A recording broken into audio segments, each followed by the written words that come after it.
Buenas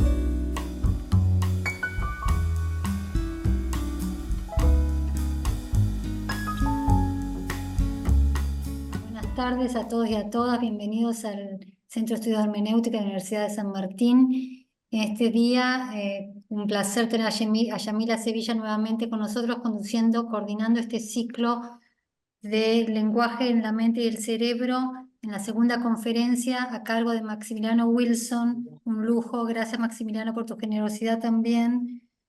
Maximiliano va a hablar, él pertenece a la Universidad Laval de Quebec, en Quebec, perdón, y va a hablar sobre la adaptación del cerebro al lenguaje escrito, neurobiología de la lectura. Bueno, les voy a hacer, todos conocen a Yamila, que ya es una amiga de la casa, como les decía, pero les voy a hacer una breve presentación si alguien no la llegara a conocer. Bueno, Yamila Sevilla es doctora en lingüística por la Universidad de Buenos Aires, es profesora de la Facultad de Filosofía y Letras de esa universidad, donde dicta la materia de neurolingüística y forma parte además del Comité de Ética. Es también investigadora independiente del CONICET en el Instituto de Lingüística. Ha actuado como profesora invitada en distintas universidades de Argentina y del exterior. Estudia las bases neurobiológicas y cognitivas de los procesos de producción y comprensión del lenguaje y de la lectura. Se interesa principalmente por el procesamiento sintáctico en poblaciones con y sin patologías a lo largo de la vida, temas sobre los que ha publicado varios capítulos de libro y numerosos trabajos científicos en revistas de la especialidad. Ha participado en muchos eventos internacionales y se preocupa por comunicar el conocimiento actual sobre las relaciones entre el lenguaje y el cerebro a público no experto. Bueno, Yamila, como te decimos siempre, mil gracias por tu generosidad y por tu inmenso trabajo en coordinar todo esto y en traer figuras como Maximiliano Wilson y Leticia, bueno, las que estuvieron la vez pasada, el 15 de mayo, estuvo Leticia Correa, Sicuro Correa de Río de Janeiro. Con nosotros hoy tenemos a Maximiliano Wilson. Bueno, sin más, te dejo la palabra, Yamila. Bueno, muchas gracias. Buenas tardes hoy. Esto de que tenemos horarios variados también para acomodarnos todos a los participantes que andan por el mundo. Bueno, eso, entonces buenas tardes, bienvenidos a todas y a todas. Gracias por estar acá.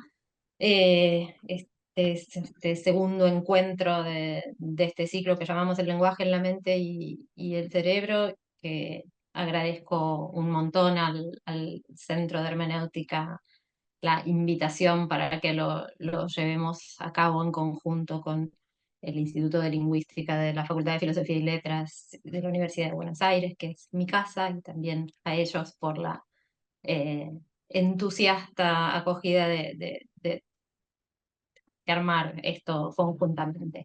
Gracias a Carlos Ruta, director del Centro de Hermenéutica, a Laura Carugati, a Diego Sánchez y a Marina Mayor, que ya sabemos que siempre me tiene toda la paciencia infinita de cuidar que todo salga bien y con mis tiempos y de esta organización espectacular.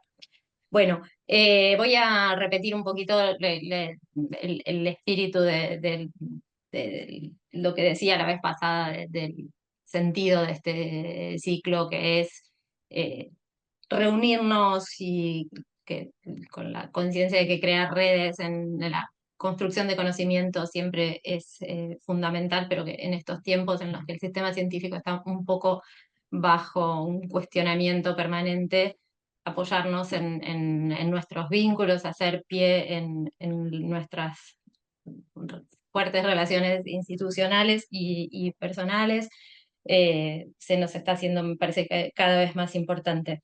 Y por un lado eso, y por el otro lado, haciendo como poniendo el énfasis en el compromiso de sacar de los laboratorios y de poner en diálogo con la comunidad el conocimiento que construimos dentro de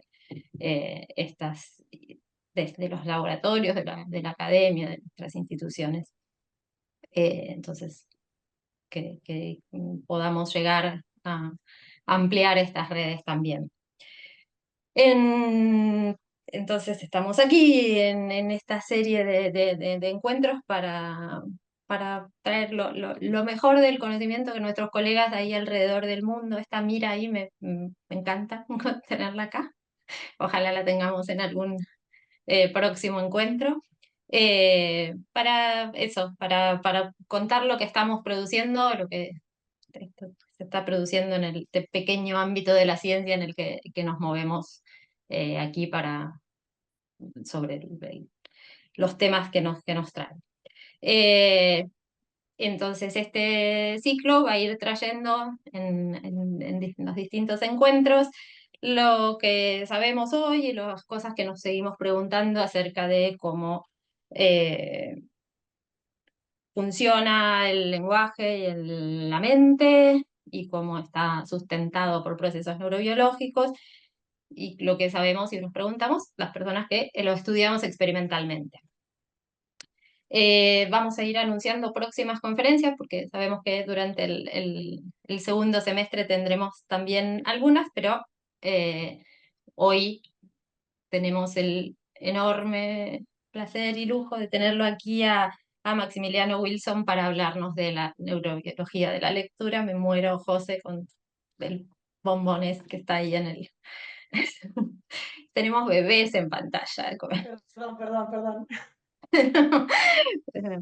Bueno, entonces la semana no, el encuentro pasado hablamos de adquisición del lenguaje, hoy vamos a empezar a hablar de cómo la lectura modifica nuestros cerebros a lo largo de la vida y vamos a llegar entonces a hablar de lo que pasa con los adultos mayores y no voy a hablar más, les voy a decir que muchísimas gracias Maxi por estar acá y lo presento un poco a Maximiliano Wilson, aunque seguramente muchos ya lo conocen, es profesor titular y director académico adjunto de l'École des Sciences de la Réadaptation de la Facultad de Medicina de la Universidad Laval en la ciudad de Quebec, en Canadá.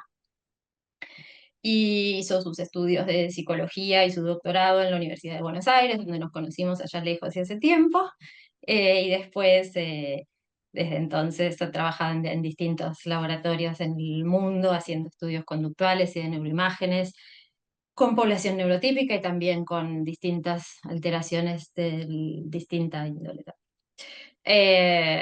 Actualmente sus intereses de investigación se centran en comprender los cambios comportamentales y la actividad cerebral asociada al conocimiento semántico y la lectura durante el envejecimiento normal y también en enfermedades neurodegenerativas como el Alzheimer. Quiero agregar que desde acá seguimos el trabajo del Dr. Wilson muy atentamente y disfrutamos de su generosidad y su rigurosidad cuando tenemos la posibilidad de colaborar con él. Así que es un enorme orgullo, un placer, Maxi, dejarte la palabra. Muchas gracias por la presentación, Yamila. Siento que estoy de vuelta en casa y eso me hace sentir muy bien. Gracias también por la invitación a vos, a Laura y a Marina. Estoy muy contento de estar acá con ustedes. La idea, creo, es hacer una presentación de más o menos unos 40 minutos y después hacer preguntas o discusión con ustedes, lo cual me va a dar mucho placer también, lo anticipo. Voy a empezar entonces compartiendo la pantalla. Okay. Y déjenme que ponga el puntero, así ven dónde apunto. Bien, ok. Entonces, como dijo Yamila, lo que me interesa a mí en general es la semántica en el envejecimiento normal y patológico y lo que vi, el mensaje general de la presentación de hoy es más que nada que las interacciones las interacciones con el medio y sobre todo la neurobiología de la lectura cambian no solamente desde el nacimiento hasta la edad adulta, sino que durante la edad adulta lo que sucede en el cerebro que sostiene la lectura cambia. Entonces ese es el mensaje, es decir, esta plasticidad del cerebro que permite un montón de cambios y adaptaciones, también continúa durante el envejecimiento normal y durante el envejecimiento patológico lo que ocurre es que hay reacomodaciones de alguna manera de las funciones o las partes de las funciones que están preservadas para poder sostener en este caso la lectura. Entonces el mensaje clave es el cerebro, la actividad del cerebro y el cerebro cambian, no solamente durante el crecimiento o el desarrollo, sino también durante el envejecimiento. Entonces, esta foto que ven acá ustedes es justo en mi sabático antes del COVID, fue justo el 20, enfrente a la iglesia de San Ambrosio en Milán, que ven ustedes atrás, con la que fue mi directora de postdoctorado, Cristina Burani, que ven acá, y también otros colegas muy queridos como Daniela Traficante y Claudio Luzzati, que están ahí. Pero, ¿por qué pongo este ejemplo? ¿Por qué pongo la foto? Porque la frase que me gusta mucho que ustedes ven acá es una frase que habla de San Ambrosio, justamente, que está enterrado en esta iglesia ahí en Milán. Y me parece que habla mucho de lo que vamos a hablar hoy. Básicamente, San Agustín, cuando hablaba de cómo San Ambrosio leía, seguía en público, él decía, cuando él leía, recorrían las páginas, los ojos y el corazón profundizaba el sentido, pero la voz y la lengua descansaban. Entonces, esto es en el siglo V, imagino transición entre la antigüedad y la Edad Media. Básicamente, que es lo que llama la atención, que en aquella época, estamos hablando de 15 siglos atrás nada más, era algo extraordinario que una persona fuera capaz de leer sin leer en voz alta como hacen los chicos en general. Es decir, una persona adulta que era capaz de leer un texto sin tener que leerlo en voz alta para escucharse, era algo extraordinario. Y justamente esto prepara el terreno a algo que les quería mostrar, y es básicamente que el lenguaje escrito es una novedad de nuestra evolución como especie. Existimos de hace más o menos 150.000 años y el lenguaje escrito, la lectura en este caso, existe solamente desde hace unos 5.000 años. No solamente eso, sino que la capacidad de una persona adulta de leer en silencio también es una adquisición bastante reciente en nuestro desarrollo. Esto quiere decir que nuestro cerebro no estaba preparado para la escritura o la lectura específicamente preparado para eso, y el cerebro tuvo que adaptarse a esta evolución que tuvimos desde que aprendemos a leer y a escribir. Y esto significa que el cerebro tuvo que encontrar algo que se llama en la literatura un nicho neural, es decir, una parte del cerebro que sostenía una actividad similar a la de la lectura, que se adapta para poder tratar específicamente la lectura. ¿Sí? Es decir, una parte del cerebro que se ocupaba de otra cosa históricamente, no solamente en la evolución de nuestra como especie, como Homo sapiens, sino también en la evolución de un niño, ciertas áreas con la exposición a la lectura y a la escritura, es decir, al lenguaje escrito, van a cambiar de función y van a adaptarse a este nuevo funcionamiento, porque no hay nada en el cerebro que nos prepare a leer y a escribir, contrariamente a lo que ocurre para poder hablar y escuchar y comprender lo que escuchamos. Y para eso estamos preparados ya, como sería la palabra, como un anglicismo, estamos ya cableados para poder, en nuestro cerebro, para poder comprender la palabra que escuchamos y poder producir nuestra palabra, pero no es lo mismo para el lenguaje escrito. Entonces, nuestro cerebro se tiene que adaptar a eso. Y otro ejemplo que les muestro es esto que ven acá ustedes, es una foto que se llama la Maison de la Littérature. Es la casa de la literatura que es en la ciudad donde vivo, en la ciudad de Quebec. Y básicamente esto era una iglesia que se dejó de utilizar como iglesia y se transformó en una biblioteca. Pero esto quiere decir que es algo en este sentido lo que yo les digo que el cerebro hace cuando uno aprende a leer y a escribir. Es decir, algo que tenía una función distinta, en este caso una iglesia, cuando una persona está expuesta a la lectura y a la escritura, esa parte del cerebro tiene una función nueva, y en este caso nada más acertado, quise decir que justamente se transformó en una biblioteca que tiene que ver con lo nuestro, con la lectura. Es decir, una iglesia transformada con una nueva vocación. Una iglesia, esto es lo que el concepto de un nicho neural, algo, una parte del cerebro que se ocupaba de otra cosa y ahora se ocupa también de la lectura en nuestro caso.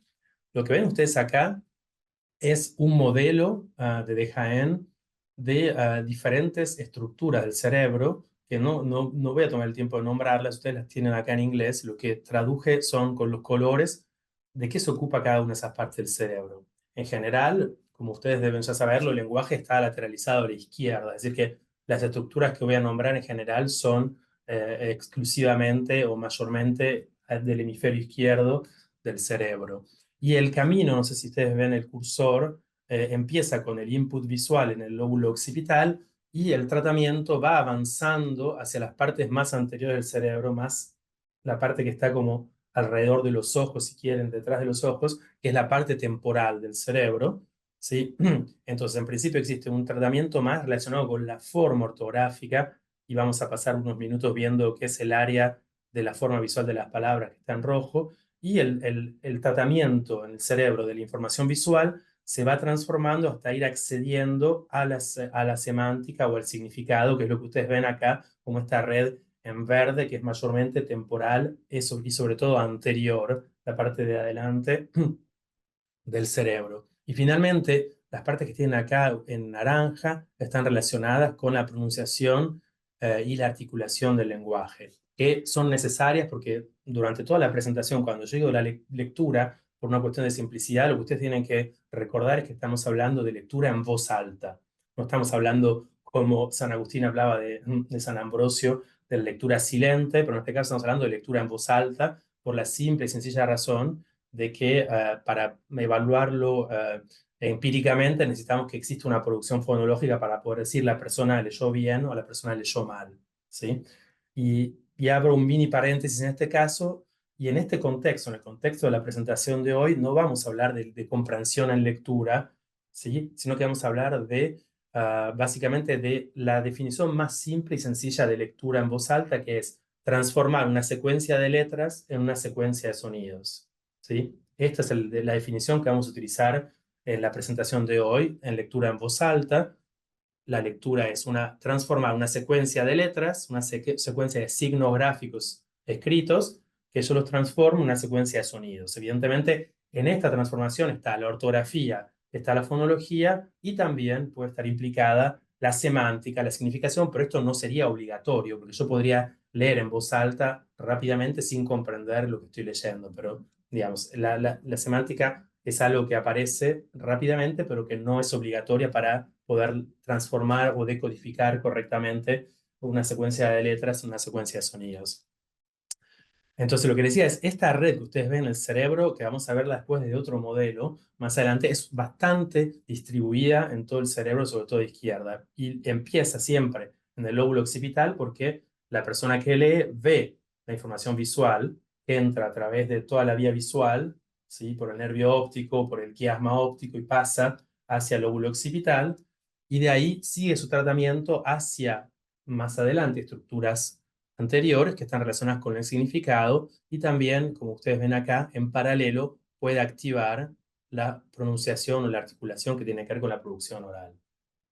El último elemento es un elemento que está acá en amarillo, que es la atención top-down, es decir, como un control atencional bastante parieto-occipital, que está relacionado justamente con este control, esta capacidad de poder secuenciar y leer de forma seriada. Entonces, si nos concentramos en esta primera parte que ustedes ven acá, que es el área de la forma visual de las palabras, que como yo les dije está bastante todavía relacionado con la forma de las palabras, lo que pueden ver acá ustedes es 3 juegos de imágenes, o sea, de pares, izquierda-derecha. Concentrémonos, yo les diría sobre todo en la parte izquierda, la L que está acá. Lo que ven ustedes acá es cómo en un estudio de Feng y colaboradores, en lo que está de Jaén también, es un estudio de hace 2 años, en la que se ve, siguiendo la flecha, cómo los niños pasan de prelectores a los 6 años hacia lectores avanzados del francés a los 9 años. ¿Sí? Es decir, lo que se hizo fue exponer a estos chicos a los 6 años, antes de que empezaran la escuela primaria, a diferentes imágenes de objetos, todas visuales, evidentemente, de objetos, de rostros y de letras, ¿sí? Y se fue haciendo el seguimiento en diferentes medidas, antes de que empezaran la escuela, hacia el final del primer año de escuela y después en lo que sería tercer grado, más o menos, a los 9, tercer, cuarto grado, a los 9 años, se volvió a exponer a este tipo de información visual mezclada, letras, rostros, objetos, y durante todo el tiempo los chicos estaban dentro de un escáner de resonancia magnética funcional, que lo que hacía era mostrar la activación que tenía el cerebro a medida que estos chicos eran expuestos a estos diferentes estímulos visuales. Lo que se puede ver acá, ¿sí? Es en chicos que son prelectores, lo que ven siempre es, lo que queda activado en todas estas imágenes es la sustracción. Esa es la lógica de la resonancia magnética funcional. Es decir, si yo tengo la activación del cerebro para ver rostros y por otro lado tengo la activación del cerebro para ver palabras, ¿ok? Y hay una parte que, me sale, perdón la palabra en francés, chevauche, que está como solapada, superpuesta. Entonces, en ese caso, lo que voy a hacer es sustraer a todas las partes del cerebro que están relacionadas con otras cosas como los rostros y ver qué me queda solamente para las palabras. Y esta es la lógica. Entonces, lo que ven ustedes acá con estos colores es básicamente la activación del cerebro exclusivamente para las palabras, ¿sí? Escritas de nuestra lengua. Y lo que se ve acá es que en chicos prelectores es una zona que casi no tiene nada que ver con las zonas que yo les mostré hasta ahora, ¿sí? Al final del primer año ya ustedes empiezan a ver que hay otras estructuras que están más específicas, un poco más distribuidas en el cerebro, un poco más occipitales, que es lo que nos interesa. Y después, cuando los chicos son lectores avanzados, van a ver cómo esto se modifica, esta activación del cerebro, porque lo que vemos acá es básicamente esto que se llama el área de la forma visual de las palabras. Es esta imagen que ustedes ven acá en el círculo azul. Es decir, que al principio, cuando eran chicos prelectores, no hay nada de activación en esa parte del cerebro para las palabras. A medida que los chicos ya han sido expuestos al lenguaje escrito, ustedes ven que empieza a haber una activación de esta parte del cerebro cuando los chicos ven palabras en comparación a rostros u objetos. Y finalmente, cuando los chicos ya están avanzados en la adquisición de la lectura y de la escritura, esta zona se activa de la misma manera que se activa en una persona adulta. Esto es básicamente el concepto de nicho neurológico, ¿sí? Es decir, una parte del cerebro que antes no se ocupaba, como lo ven acá, de nacimiento, no estamos seteados, cableados, si quieren, para tratar esta información, finalmente con la exposición es un área que antes se ocupaba normalmente del reconocimiento de objetos, ahora se va a ocupar también de reconocer las palabras escritas. Esta zona, que es la zona que ustedes ven acá en el esquema en rojo, ha sido llamada por de Jaén, y después los estudios después de los años 90 también mostraron en diferentes lenguas que esto era cierto también, área de la forma visual de las palabras, que está ubicada en la parte lateral de la corteza occipitotemporal izquierda y responde más a las palabras impresas que a los objetos una vez que la persona ha sido expuesta al lenguaje escrito. Y responde a las palabras impresas, o sea, las palabras de la lengua de una persona, independientemente de la localización en el espacio, si están arriba, están abajo, si están en mayúscula, minúscula, está escrito en cursiva o en imprenta. Es decir, que es una zona del cerebro que lo que hizo es transformar la percepción visual en algo abstracto ya. ¿Sí? Algo que tiene que ver, que es independiente de la forma de presentación de esas palabras en el exterior de la persona.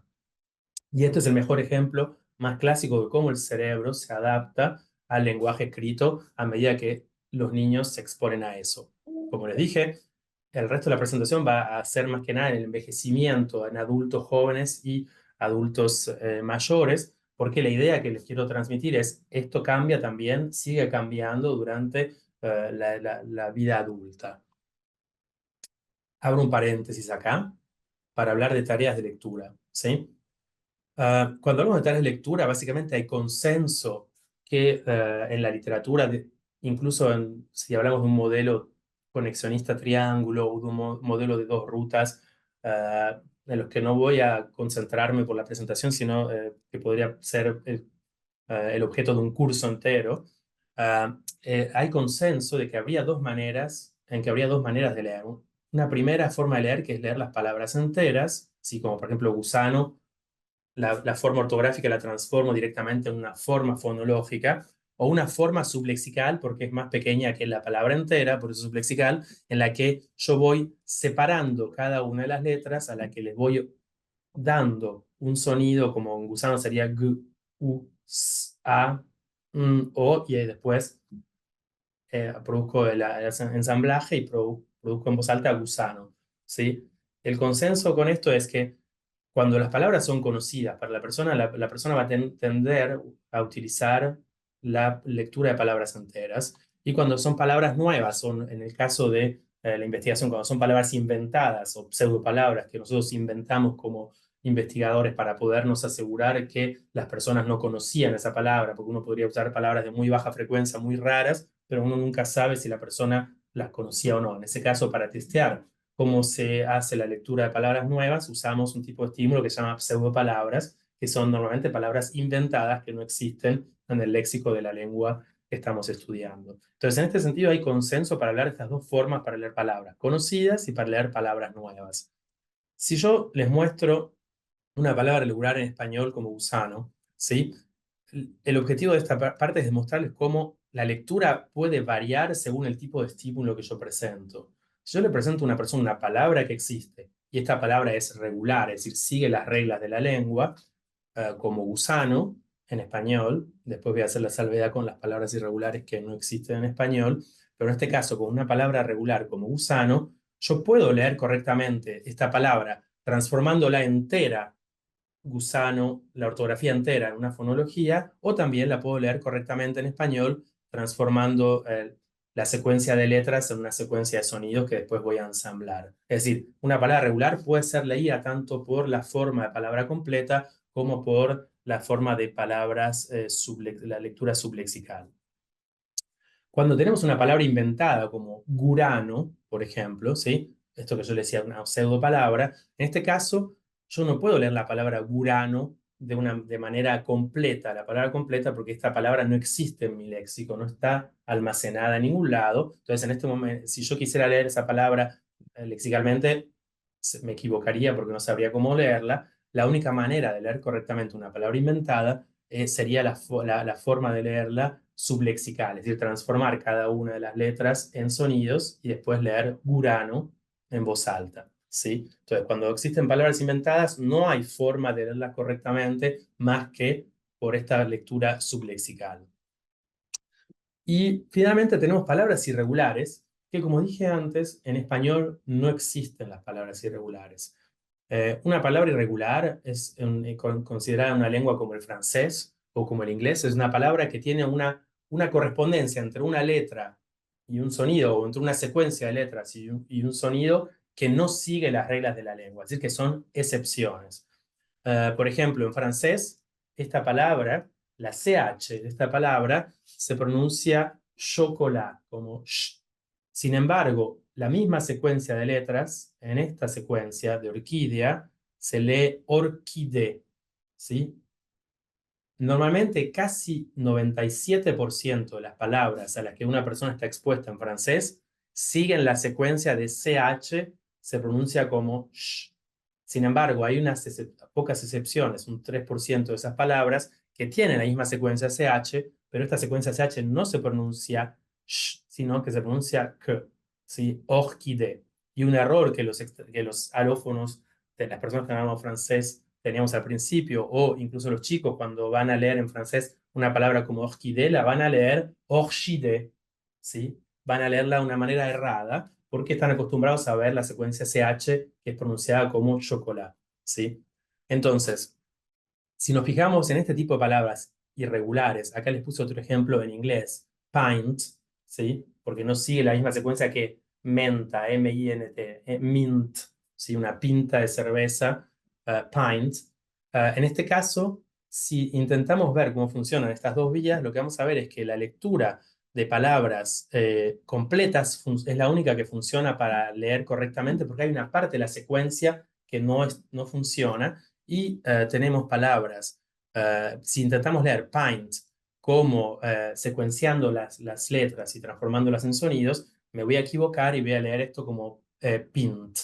Y en realidad pint no existe, es pint, pero la única forma de darle a esta I el sonido inusual que tiene es de leerla como palabra completa, ¿sí? Cuando yo leo una palabra como pint o una palabra como orquídea, o pint, lo que hago es cometer un error de regularización. Yo aplico por demás la regla que no se aplica en este caso porque se trata de excepciones a esa regla, por eso se llaman palabras irregulares, ¿sí? En español no hay palabras irregulares, hay palabras que tienen reglas contextuales, que podría ser algo similar, pero no es exactamente lo mismo, porque las palabras que tienen reglas contextuales tienen reglas, o sea que no es una palabra exactamente irregular. Por ejemplo, guerrero versus gusano. G-U en gusano se pronuncia G-U. En cambio, guerrero, ¿sí? La G, tengo que esperar, ¿sí? En principio saber si la G sigue de E como en general, para saber si le voy a pronunciar de una manera u otra, y la I, cuando sigue de U, tengo que ver si sigue otra vocal como E para saber que la U no se pronuncia. Yo no digo guerrero, digo guerrero, ¿sí? Hay ciertas reglas contextuales en español, pero no son exactamente palabras irregulares, porque si yo conozco la regla, puedo finalmente llegar a poder leer correctamente esa palabra. Y ahora, ¿cómo sabemos que también hay dos rutas de lectura en español? Por el simple y sencillo hecho de que no lo vamos a ver en los errores, sino que lo vamos a ver en el tiempo que las personas tardan. Acá lo que ven ustedes son dos grupos de figuras y 4 barras. La primera son palabras de alta frecuencia, las 2 segundas son palabras de baja frecuencia, y en amarillo son las palabras que las personas adquieren en español rápidamente en su vida, tempranamente, y en rojo las palabras que uno adquiere tarde en la vida. Lo que se ve acá básicamente es que las palabras que tienen una alta frecuencia, los adultos hispanoparlantes las leen mucho más rápido, comienzan a leerlas mucho más rápido de lo que van a leer las palabras de baja frecuencia. Este efecto de la frecuencia está relacionado con el léxico, es decir, con el lugar donde están almacenadas las palabras que conocemos, y que hace sencillamente que veamos este efecto de una lectura lexical o de palabra completa. Y lo que vemos también es básicamente que las palabras adquiridas tarde en la vida, que están en rojo, se leen mucho más lento que las palabras adquiridas temprano en la vida, y esto es un efecto semántico. Tanto el léxico como el sistema semántico son parte de esta lectura de palabra completa. ¿Sí? Es decir, que en una lengua transparente como el español o el italiano, uno va a poder ver el efecto de una lectura de palabra completa o sublexical en relación al tiempo que una persona tarda en comenzar a leer, y no necesariamente en el tipo de errores, porque es raro que la gente se equivoque en la lectura. Las palabras los estudios que voy a presentar ahora, todos utilizan la misma tarea, que tiene 3 tipos de estímulos: palabras irregulares, palabras regulares y pseudopalabras.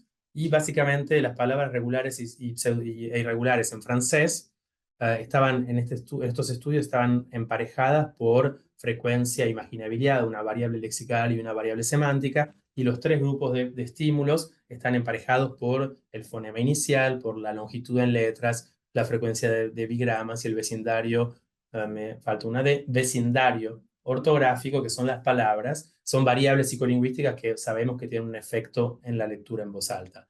Todo esto para decirles que cuando yo presento una tarea, va a ser primero una tarea de lectura en voz alta. En segundo lugar, siempre va a haber 3 tipos de estímulos: palabras regulares, palabras irregulares y pseudopalabras, y la tarea está hecha en francés, ¿sí? Este es como normalmente pasa una tarea, aparece, la persona está dentro del escáner o en un escritorio sentado frente a la computadora. En el escáner hay un espejo normalmente que hace que la persona mire hacia atrás, ¿sí? Porque no se pueden poner cosas metálicas dentro del escáner, entonces el espejo refleja la pantalla que está detrás de la persona, y aparece siempre un punto de fijación solamente para llamar la atención de la persona hacia el centro de la pantalla. Después aparece la palabra en el medio de la pantalla y la persona tiene que leerla lo más rápido posible. Entonces la palabra queda ahí un segundo y medio, o hasta que la persona la lea en voz alta, y finalmente aparece una pantalla en blanco y aparece de nuevo otra vez el asterisco y una palabra siguiente, y así sucesivamente. Es decir, las palabras pasan automáticamente. Se le dice a las personas que lean lo más rápido posible, intentando no equivocarse, y lo que van a ver siempre como el tiempo de latencia o los RTs, los reaction times, es el tiempo que tarda la persona desde que ve una palabra hasta que empieza a pronunciarla. No es la pronunciación, sino es el inicio de la pronunciación. Ese tiempo está también medido en milisegundos. Cierro entonces el paréntesis para hablar de la tarea de lectura.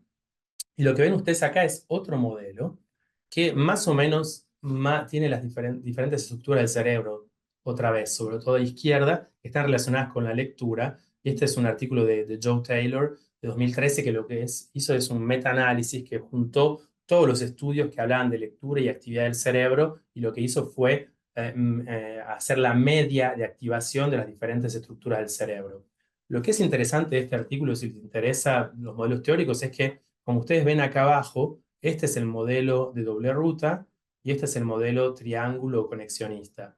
¿Sí? Lo que es interesante de este artículo es que hace el vínculo entre un componente de un modelo y la parte del cerebro, que sería la parte que se ocupa de eso, incluso con los colores. Si ustedes miran, por ejemplo, el sistema semántico en rojo, ustedes van a ver que el sistema semántico está en esta parte más, como yo les decía antes, temporal, pero también la parte posterior del cerebro, y así sucesivamente. Es algo, si les interesa, no tengo tiempo de adentrarme en estos modelos, pero como yo les decía, los modelos hablan todos de dos maneras de leer, básicamente, en este caso pasando por la semántica o no, pero a lo que ven acá es que muchas estructuras están relacionadas con la lectura, e incluso hay un solapamiento entre diferentes partes. Acá tienen el léxico fonológico, está mezclado con el sistema semántico, ven que hay dos códigos de colores.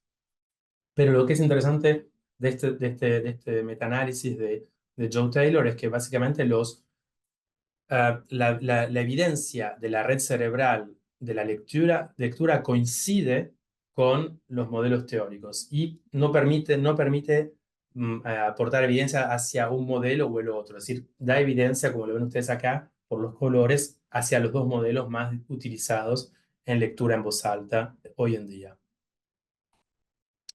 Lo que me interesa es centrarme en esta parte que ustedes ven que acabo de poner un círculo rojo. Esta parte se llama lóbulo temporal anterior. No está en este estudio, en esta metaanálisis, porque hasta ese momento había solo un estudio, que es el que, en la metaanálisis de Joe Taylor, un estudio que publicamos en 2012, que era el único que mostraba esta activación de esta parte del cerebro, pero después han aparecido otros que muestran que esta parte del cerebro está relacionada con la lectura en voz alta. Entonces, les presento esta parte, se llama lóbulo temporal anterior. Lo que ustedes ven ahí en rojo es el polo temporal, es decir, la parte final del lóbulo temporal anterior, que es la estructura que nos interesa en lo que sigue de la presentación.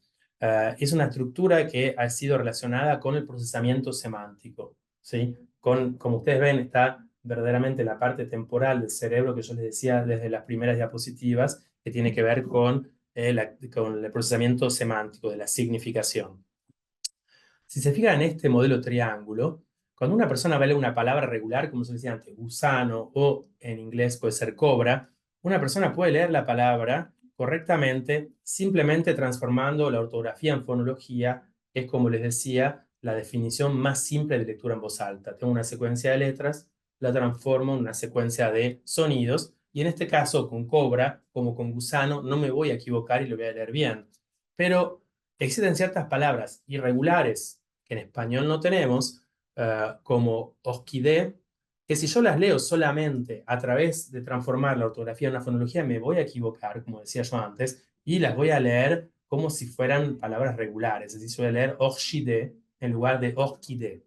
Según estos modelos, el modelo triángulo, la contribución de la semántica es fundamental para que yo pueda pronunciar correctamente esas palabras que normalmente si no me equivocaría. Es decir, si ustedes se fijan, cuando yo voy a leer orquídea a través de la semántica va a guardar cierta información que me va a decir, además de es una flor tropical, esta palabra se pronuncia distinto que las otras. Y eso me va a ayudar a desambiguar la pronunciación y leer correctamente en voz alta orquídea.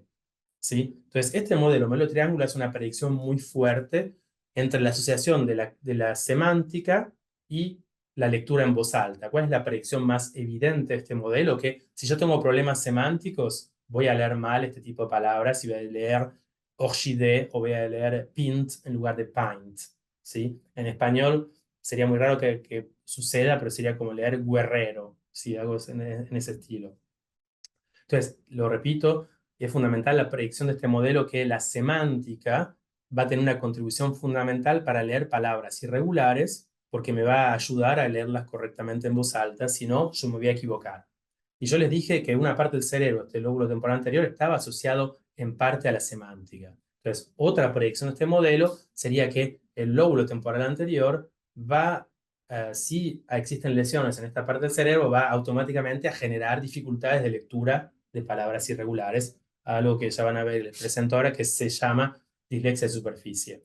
¿Y por qué el modelo hace esta predicción? No es porque se inventaron una estructura del cerebro y dijeron, nos gusta esta parte del cerebro porque está en la puntita de abajo, y entonces ahora vamos a decir que es la parte... No, ¿Por qué? Es porque hay una patología que se llama variante semántica de la afasia progresiva semántica, que tiene justamente, como ustedes lo ven en todas estas resonancias magnéticas, lo que ven ustedes acá en gris más claro es una atrofia, ¿sí? Una atrofia de esa parte del cerebro que yo les acabo de decir, del lóbulo temporal anterior, ¿sí? Entonces, lo que caracteriza a la variante semántica de la afasia progresiva primaria es una atrofia de los lóbulos temporales que generalmente empieza más a la izquierda y luego se hace bilateral con la evolución de la enfermedad, pero es una atrofia, como ustedes lo pueden ver claramente, con los colores grises más claros del lobo temporal anterior. ¿Qué pasa con estos pacientes? Estos pacientes tienen problemas semánticos, es decir, consultan en general a neuropsicología o a fonoaudiología porque dicen, yo escucho la radio y no sé, y si no presto mucha atención me pierdo. O cuando miro la televisión, a veces miro una película y tengo que ir para atrás porque me perdí una parte, no por problemas atencionales, sino por problemas de comprensión, o que van a leer el diario y tienen que releer 5 veces un párrafo porque no entienden lo que aparece. Tienen problemas semánticos que repercuten en las actividades de todos los días. Y automáticamente, casi todos estos pacientes tienen dificultades para leer estas palabras irregulares como orquídea o pint. ¿Sí? Esto se llama, como les decía recién, alexia de superficie. Es decir, que esta patología, la fase progresiva primaria, que tiene problemas, una atrofia en el lóbulo temporal anterior, tiene problemas semánticos y tiene problemas de lectura en voz alta, va a unir estos 3 elementos, es decir, la importancia del lóbulo temporal anterior para la lectura de palabras irregulares y la importancia de la semántica para la lectura de palabras irregulares, ¿sí? Esto ya lo dije, y lo que ven ustedes acá es una paciente, es el único artículo que tenía esta activación del cerebro del meta-análisis de que les hablé antes de Joe Taylor. Es una paciente que vimos en 2011, 75 años, diestra, 12 años de escolaridad, una mujer de Montreal, de la provincia de Quebec, también acá, francófona. Lo que ustedes ven acá en verde es la atrofia, como yo les mostré antes en todas las otras resonancias, solo que acá está pintada, identificada con morfometría basada en voxels. Básicamente es ver el voxel como si fuera un cubo. Cuando falta materia gris, es lo que ustedes ven en verde. Es decir, hay una atrofia de esos cubos en los que podemos dividir el cerebro y es lo que está dibujado ahí en verde. Entonces, básicamente, y lo que se ve claramente acá es que es una atrofia del lóbulo temporal anterior. Esta paciente, cuando le decíamos, ¿qué es esto? Le mostramos una imagen, se equivocaba muchísimo, este es el test de denominación de Boston, o le preguntábamos, le dábamos 3 imágenes, el test de pirámides y palmeras, 3 imágenes y le decíamos, de las 3 imágenes, fíjese, hay una arriba y 2 abajo, ¿cuál de las 2 de abajo es la que está más relacionada con la de arriba? Y la persona en lugar de decir faraón decía esquimal, o se equivocaba un montón, es decir, tenían problemas semánticos.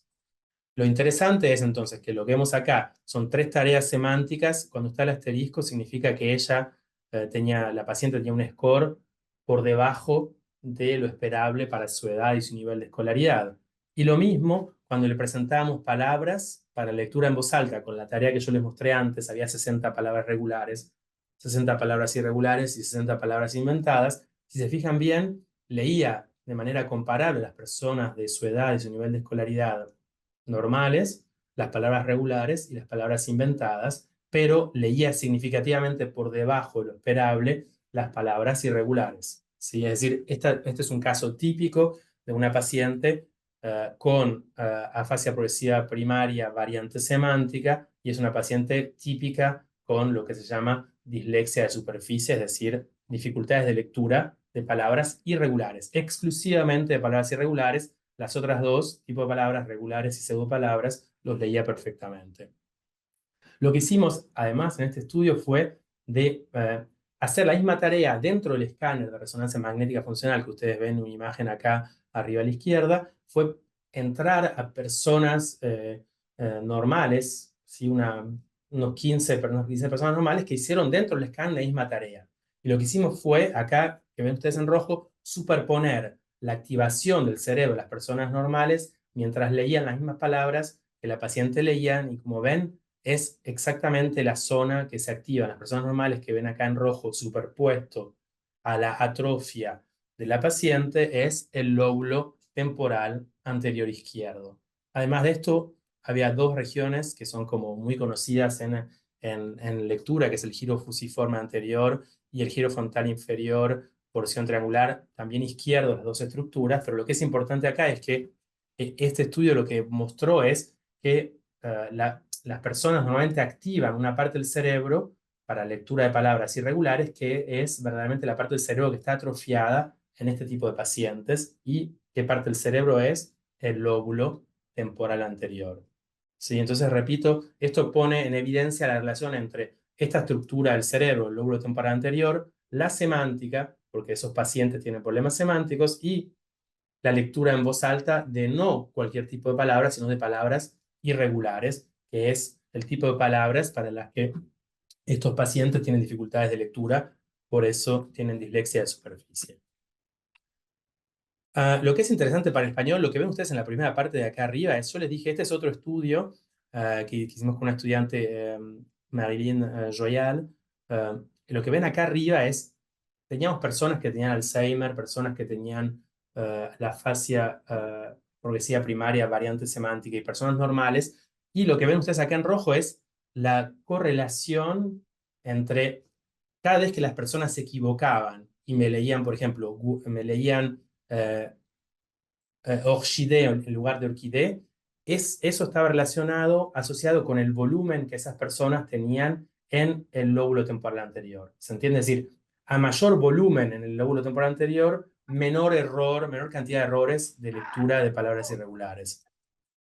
Pero lo que es interesante para el español es que también había una asociación, como ven ustedes en la parte de abajo de la figura, con las palabras regulares que tenían reglas contextuales, que en francés hay muchas, ¿sí? Como sería el ejemplo en español, guerrero, ¿sí? Es decir, cuando las personas leían, en lugar de leer guerrero, leían el equivalente en francés de guerrero, lo que se veía es que esto estaba asociado con el volumen de una parte más chiquita que ustedes ven acá, pero que se superpone con el lóbulo temporal anterior, que es una parte más ventral, más hacia abajo, pero sigue siendo la misma parte del lóbulo temporal anterior. ¿Por qué digo que esto es interesante para el español? Porque en español esto no lo tenemos, la posibilidad de hacer errores de regularización, porque no tenemos palabras irregulares, pero sí tenemos palabras que tienen reglas contextuales que me demandan ver qué letra sigue para saber cómo la pronuncio esa letra presente.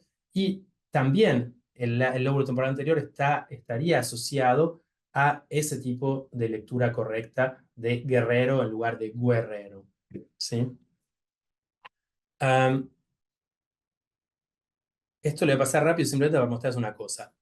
Esto es un estudio comportamental, ¿ok?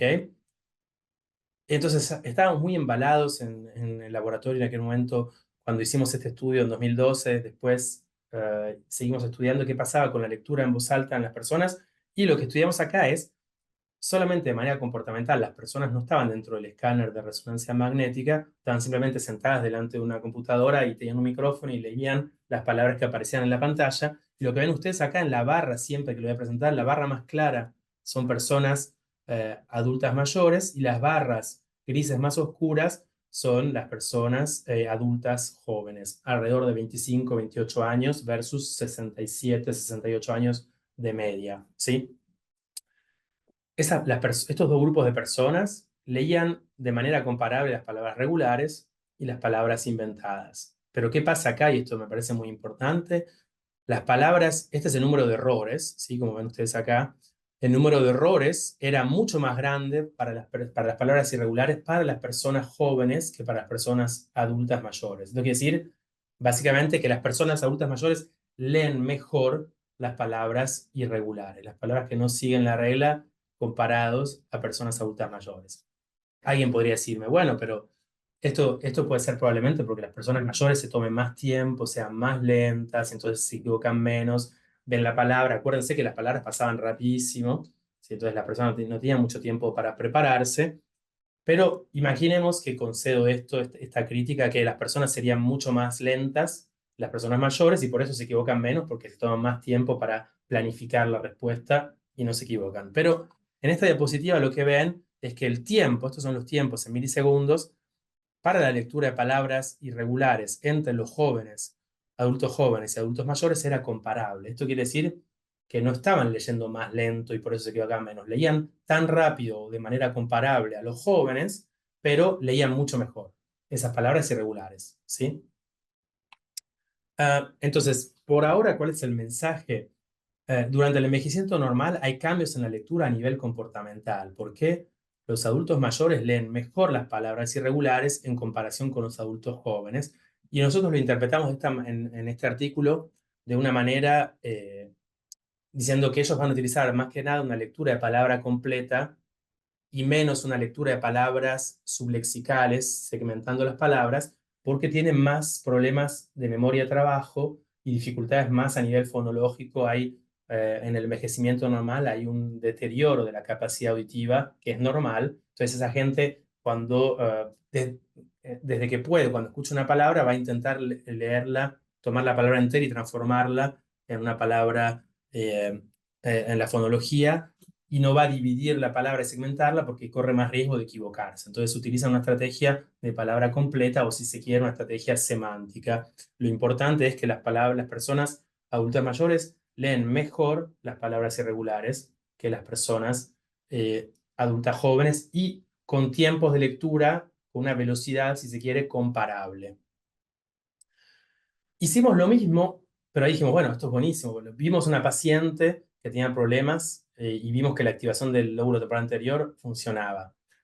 Hicimos un estudio comportamental en el que veíamos que la gente, cuando estaba frente a una pantalla y leía en voz alta, los adultos mayores leen mejor las palabras irregulares. Dijimos, bueno, ahora tenemos suficientes argumentos para poder hacer este estudio en el escáner de resonancia magnética funcional, y las personas, entonces teníamos dos grupos otra vez de personas adultas jóvenes que ustedes ven en el gris oscuro y de personas adultas mayores que ven en el gris claro, pero esta vez las personas leyeron las palabras y las palabras inventadas dentro del escáner, o sea que medimos la actividad del cerebro. Pero a nivel comportamental lo que se ve es lo mismo que encontramos en el otro estudio que les acabo de presentar, con otro grupo de personas mayores, con otro grupo de personas adultas jóvenes. Los adultos mayores leen mejor, con menos errores, las palabras irregulares que los adultos jóvenes, ¿sí? Otra vez reprodujimos estos resultados. Comportamentalmente, las personas adultas mayores son mejores para leer palabras irregulares. Como les dije, lo pusimos en el escáner. La imagen no está muy clara, perdón por eso, pero básicamente la primera parte de acá arriba son los adultos jóvenes y acá abajo los adultos mayores, ¿sí? Si nos concentramos en esta primera parte, es la misma lógica que les expliqué al principio, es la lógica de sustracción. Es decir, qué partes del cerebro se activaban exclusivamente para las palabras irregulares una vez que yo había sustraído la activación de las palabras inventadas. Por eso está, la anotación es acá, es lo que queda de los irregulares después de haber quitado la activación de palabras inventadas. Como ven, hay muchos puntitos para los adultos mayores, pero para los adultos jóvenes, pero lo que ven, le puse en un círculo rojo acá. El lóbulo temporal anterior izquierdo se activa en estas personas, ¿sí? No sé si lo llegan a ver. Es decir, los adultos jóvenes también activan el lóbulo temporal izquierdo para el lector de palabras irregulares, de la misma manera que los que están acá abajo, que son los adultos mayores, ¿sí? Si nos fijamos en estas primeras dos figuras de palabras irregulares, podríamos decir que básicamente el patrón es bastante similar de activación para leer palabras irregulares, como orquídea, en personas jóvenes y en personas mayores, ¿sí? Básicamente los dos activan el lóbulo temporal anterior izquierdo. Pero, ¿qué pasa si hacemos lo mismo pero con palabras regulares? Como se decía, cobra, en español todas las palabras serían regulares, como gusano. Cuando sustraemos a las pseudopalabras la activación de regulares en los adultos jóvenes, no queda nada activo. ¿Qué es lo que nos dice esto? Nos dice que la red cerebral que procesa en adultos jóvenes las palabras inventadas es exactamente la misma que la que procesa las palabras regulares, ¿sí? Si no, no habría zonas que se iluminan, que quedarían pintadas de una manera diferente, pero cuando lo que intentamos es sustraer la activación de las pseudopalabras con palabras regulares, no queda nada iluminado si quedan en el cerebro. No hay ninguna activación que sea exclusiva para las palabras regulares. Pero lo interesante acá es que si ustedes se fijan acá abajo, cuando hacemos lo mismo con las personas adultas mayores, lo que se ve es que esas personas siguen activando el lóbulo temporal anterior para leer palabras regulares. Como si recuerdan el ejemplo que yo les dije del paréntesis que hicimos, que había dos maneras de leer. Para leer palabras regulares, yo las puedo leer perfectamente separándolas en letras y dándole sonidos, esta forma sublexical, o las puedo leer correctamente utilizando una estrategia de palabra completa. Lo que concluimos en este artículo es que los adultos jóvenes utilizan para leer palabras regulares una estrategia sublexical, que es comparable a la estrategia de lectura de pseudopalabras, que implica la misma red cerebral. En contrapartida, los adultos mayores utilizan para la lectura de palabras regulares también el lóbulo temporal anterior, es decir, una estrategia de palabra completa como la que utilizan para leer palabras irregulares, ¿sí? Si no está claro, podemos volver más adelante en la parte de discusión, pero básicamente el objetivo, lo que tiene que quedar claro acá es el lóbulo temporal anterior, personas adultas jóvenes y personas adultas mayores lo activan para leer palabras irregulares. Es el lóbulo que estaba relacionado con la cantidad de errores. Bien, pero en las personas adultas mayores también el lóbulo temporal anterior se utiliza para leer palabras regulares para las que no sería necesario, porque yo las puedo leer de una manera como leo las palabras, y los jóvenes hacen eso, leen las palabras regulares como las pseudopalabras, ¿sí? Entonces, básicamente, como ven, como la edad y el tipo de estímulos van modulando qué parte del cerebro se activa. Y lo que es interesante es que este era nuestro cuarto estudio y todos los estudios de nuestro laboratorio mostraban los mismos resultados de manera coherente con diferentes participantes. Ahora, ¿cuál es la conclusión de esto que estoy presentando? Porque veo que me estoy pasando de 3 minutos, de los 45 que dije. La conclusión es que la lectura en voz alta mejora durante el envejecimiento normal, que estos cambios en la lectura, estos cambios comportamentales tienen un correlato, una contrapartida que está relacionada con cambios en la red cerebral que sostiene, que hace que leamos correctamente, y en particular esta red cerebral que cambia durante el envejecimiento normal y también patológico tiene que ver con una estructura en particular que es el lóbulo temporal anterior izquierdo, y por eso vamos a asumir que esta parte del cerebro que es poco conocida o conocida solamente recientemente, tiene un rol fundamental para estos cambios que aparecen en el envejecimiento. ¿Cuál es entonces el mensaje clave? Básicamente, todos envejecemos, pero por suerte no todo empeora con el envejecimiento. Tenemos la lectura que mejora durante el envejecimiento. Otra cosa que es muy interesante que mejora con el envejecimiento es el vino y el queso, ¿sí? Esto quiere decir que una buena, en francés, soirée, una velada frente a un fuego de hogar, con un buen libro, una buena botella de vino y unos quesos, sería perfecto para un envejecimiento en forma. Muchísimas gracias por su atención. Yamila, no sé si querés retomar. Mil gracias, Maximiliano, excelente presentación. No sé, Yamila, si vos querés retomar. Bueno, el- muchísimas gracias, Maxi, estuvo hermoso. Yo creo que va a haber preguntas y comentarios en el público. Empiezo yo para que la gente se atreva. No, empiezo preguntándote sobre esto último. Tengo más preguntas, pero me gustaría que después ver hacia dónde interesar la conversación. Pero voy a empezar a preguntarte por la interpretación que ustedes hacen acerca de estos estudios, porque me interesa también pensar cómo proyectarlo en nuestras poblaciones, por ejemplo. La interpretación que ustedes hacen, entiendo, pasaste por ahí un poco rápido, es que los adultos mayores mejoran en la lectura puntualmente de las palabras irregulares, eh, pero la interpretación de esta mejora tiene que ver con la compensación de otros procesos, más bien de la debilitación de otros procesos. Te pregunto si querés como desarrollar un poquito más esta idea y después te pregunto como si el entrenamiento, que es lo que ocurre, digamos, a medida que envejecemos, estaríamos entrenándonos en la lectura, por ejemplo, también. Eh, ¿Por qué piensan que no es un producto de simplemente del más tiempo de entrenarse? Tengo una pista en lo que dijiste, pero me interesa también. Y entonces, la siguiente pregunta, que si podés llegar ahí, es ¿qué pensás que pasa en adultos mayores que no tienen entrenamiento lector, es decir, que no son lectores fluidos? Ujú. Gracias por las preguntas. Probablemente te pida que me repita, Yamila. Voy por la Sí, sí, sí, primera. dale, dale. Pero es que Mucho era como para... una secuencia. ¿Por qué si lo interpretan solamente como una compensación, digamos, y no, por qué no pensarlo como un efecto del entrenamiento? Y la siguiente pregunta es, bueno, ¿qué pasa con aquellas personas que no entrenan la lectura? ¿Qué pensás que va a pasar con esas personas que no entrenan la lectura? La primera es una excelente pregunta. En el primer estudio, que era este de 2015, nuestra interpretación, no había ningún dato de neuroimagen. Este estudio era solamente comportamental, no estoy ahora en la diapositiva.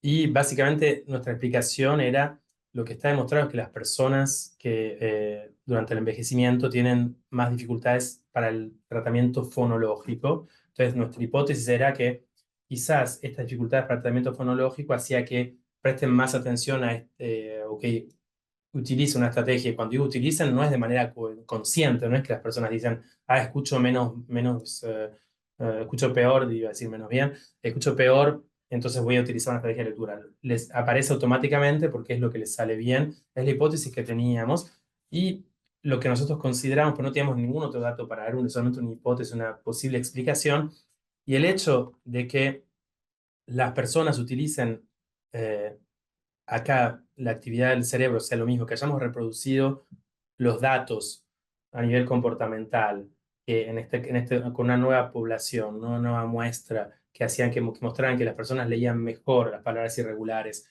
y que además ver que las personas adultas mayores utilizaban la misma parte del cerebro para leer palabras regulares, refuerza esta idea mínimamente de que utilizan una estrategia de lectura de palabra completa mucho más que los adultos jóvenes.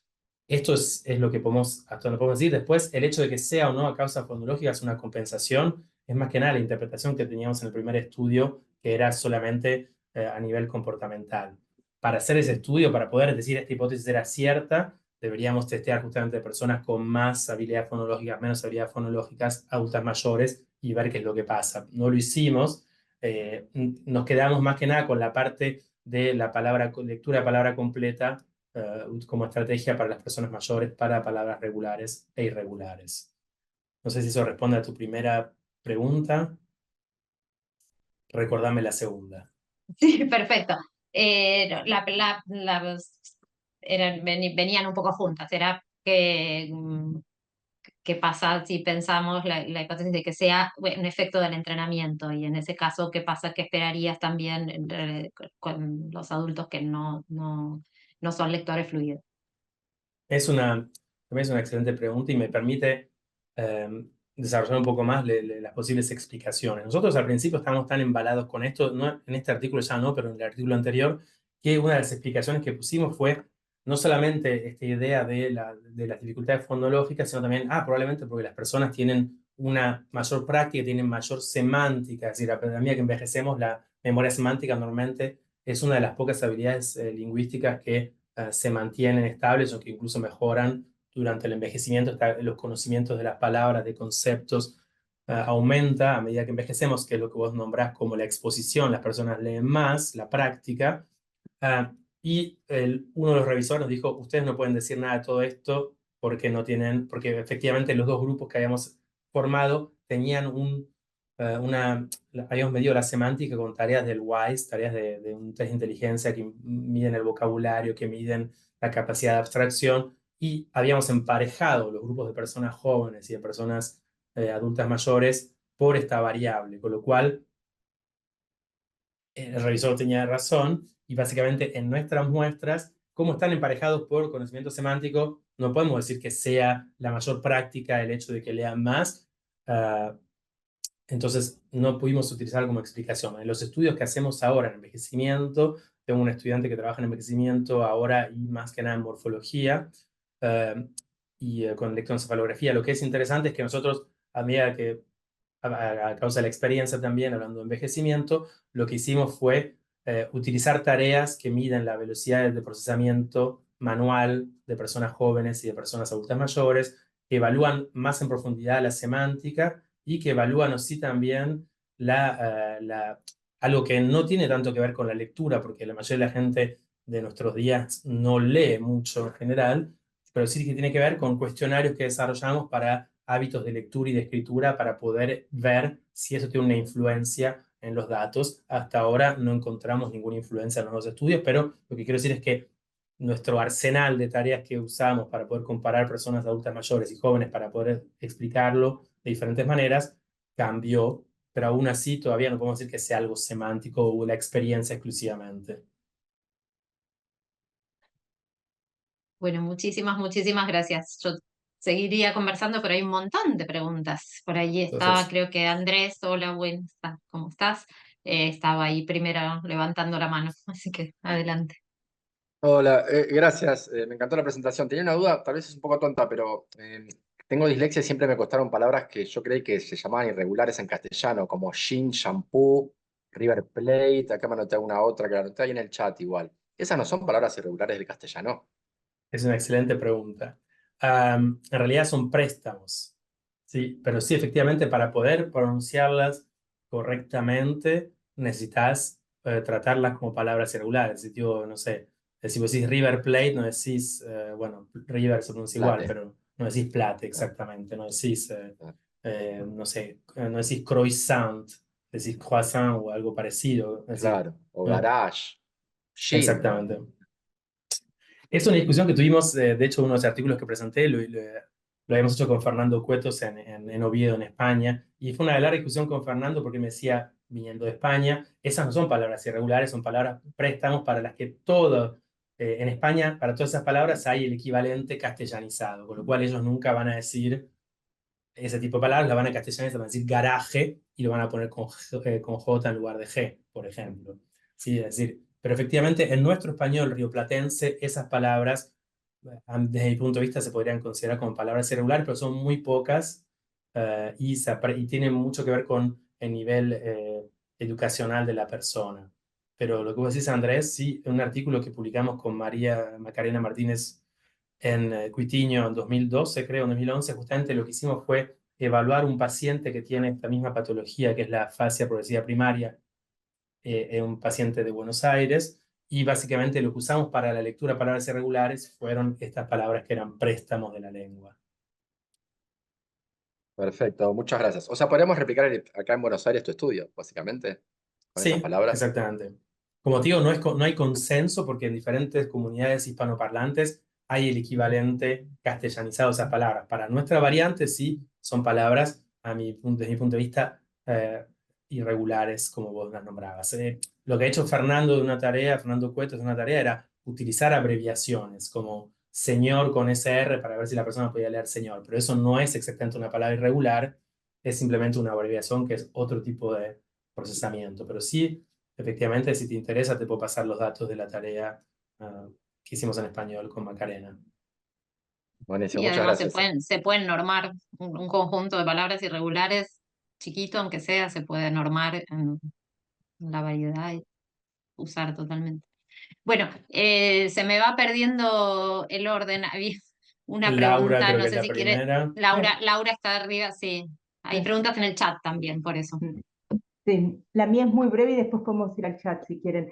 Gracias por la exposición nuevamente. Y la pregunta mía es si en el caso de la pronunciación de palabras irregulares, el error no se puede entender o explicar por una suerte de importación de otra lengua. El caso de Oishite, es decir, que alguien que habla en francés tenga el registro, por decirlo ahora, en alemán de la palabra, por X razones, y en alemán estaría bien pronunciar Orchidee, está bien, y en francés se entiende que lo está pronunciando mal porque no dice orquídea o orquídea, bueno, no sé la acentuación. La pregunta concreta es si consideraron personas que no es por digamos, que el error no responde a una afección, sino a una importación desde otra lengua.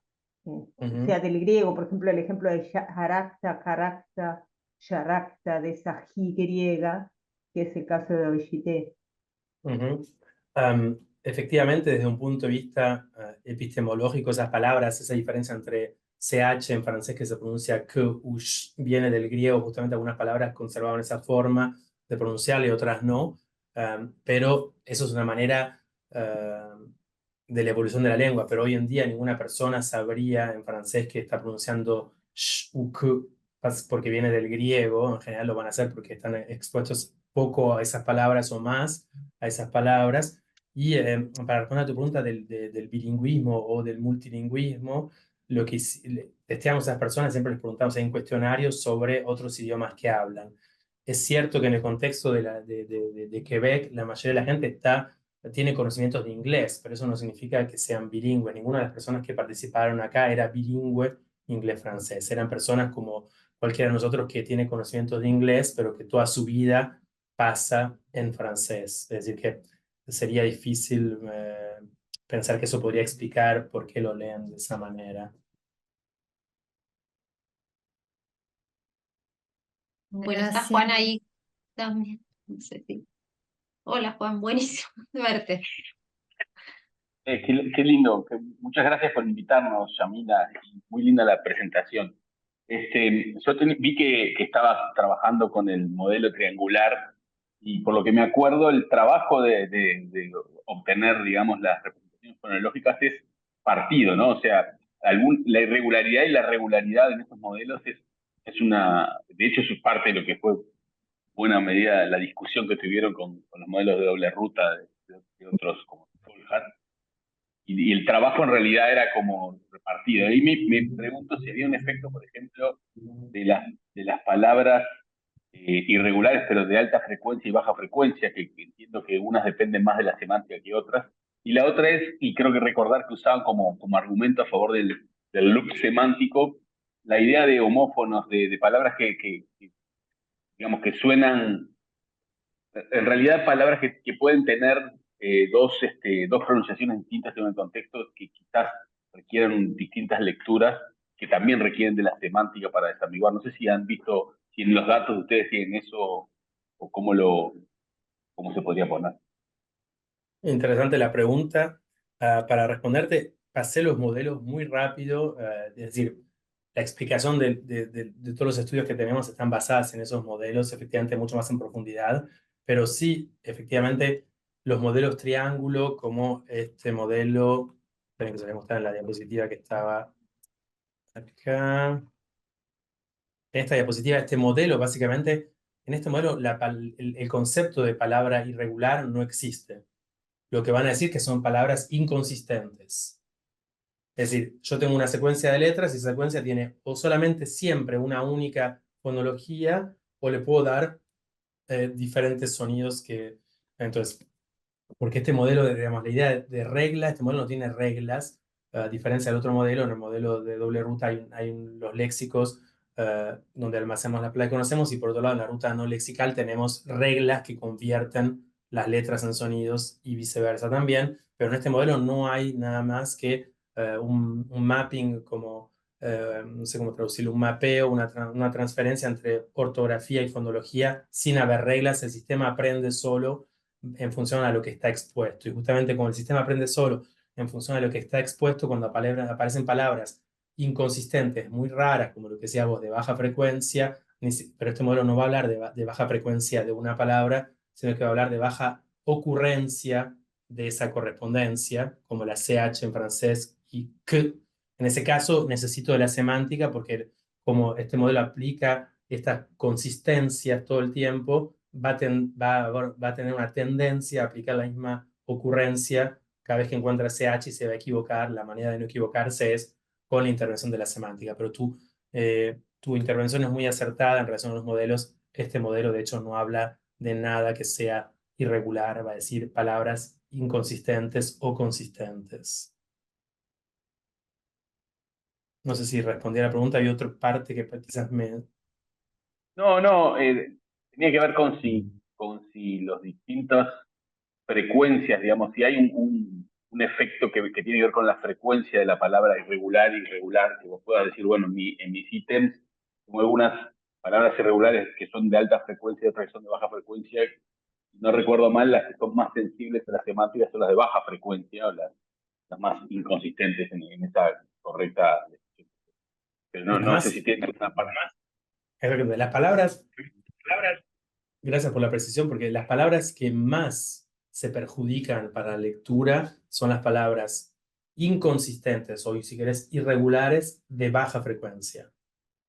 Lo que no dije, y esto me permite tu intervención, Juan, me permite aclarar esto, todos los estímulos que utilizamos en estas tareas son solamente de baja frecuencia, de menos de 7 ocurrencias por millón. ¿Por qué no usamos palabras de alta y de baja frecuencia? Porque la realidad es que siempre quisimos usar la misma tarea para poder replicarlo, y cuando ponemos a una persona dentro del escáner, la persona no puede estar 2 horas dentro del escáner. Primero, porque la persona no lo aguanta, y segundo, porque cuesta carísimo pasar cada participante 2 horas en el escáner. O sea que redujimos a lo mínimo posible las condiciones que nos interesaban, y eran palabras de baja frecuencia, regulares, irregulares y pseudopalabras. Pero efectivamente, lo que uno podría esperar es lo que se llama una interacción en ese efecto, es decir, que las palabras de alta frecuencia, si tuviéramos acá, se lean de manera comparable a las palabras regulares, y regulares de baja frecuencia se lean mucho peor que el resto de las palabras. Entonces, como decís, sí, efectivamente, en este modelo de triángulo y en el modelo de doble ruta, los dos tienen la hipótesis que la frecuencia va a afectar, de modo que las palabras de baja frecuencia son las que se leen peor o más lento, y esto sería mucho más grande en el contexto de palabras irregulares en comparación de palabras regulares. Muchas gracias. Bueno, muchas gracias, Maxi. No Perdón, sé, ya... me caí un momento de la conexión y luz. Ahora volví Ah, no hay problema, Yamila. Te decía, Maxi, que hay un comentario de Maximiliano Pellejero en el chat. No sé, Yamila, si lo querés leer, si no lo leo yo, lo lee Laura, no sé, Yamila, ¿qué decís? Bueno, buenas Sí, tardes. Más que una pregunta, es una consulta. Observo que todos los estudios mencionados trabajan en un nivel léxico o subléxico. Quisiera saber si hay experiencias de este tipo de estudios en el nivel discurso, perdón, o por lo menos en el de la frase. En realidad, todos los estudios que utilizamos, la definición de dislexia o de alexia, quizás lo que tendría que haber dicho durante la presentación es alexia de superficie. Dije dislexia porque en inglés y en francés es dislexia adquirida. En el contexto de las alexias, sigue estando relacionado con la lectura adecuada de palabras aisladas. Entonces, todos los modelos y toda la evaluación de la lectura se hace en función de palabras aisladas. Cuando pasamos a un contexto de frases o aún más en discurso, es muy difícil de ver la influencia de una dislexia en ese tratamiento, porque la lectura sería tan lenta que lo que debería haber es repercutir eso en todo el tiempo, en todas las palabras o muchas de las palabras que la persona va leyendo, pero en general estos estudios, no conozco cosas que van más allá de la palabra aislada para la evaluación de las alexias, porque, como decía antes, en general uno intenta aislar una palabra sola para ver si la transformación de la secuencia de letras en secuencia de fonemas es adecuada o no.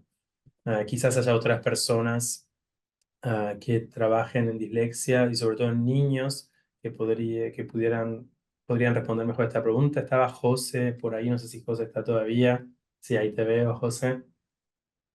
No sé si tenés algo más para comentar a lo que dije. Te hago hablar. No, es que no, me parece que. ¿Estás hablando con José? Sí, Sí. vos, José No, D'Alessio. me parece interesante lo que decís, que digamos, creo que la iglesia tiene más que ver con el procesamiento de palabra o de niveles más bajos.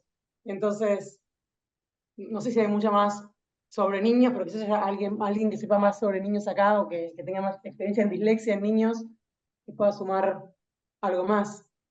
Creo que la mirada a la lectura sería la misma que la que hiciste vos, Maxi. Perfecto, gracias.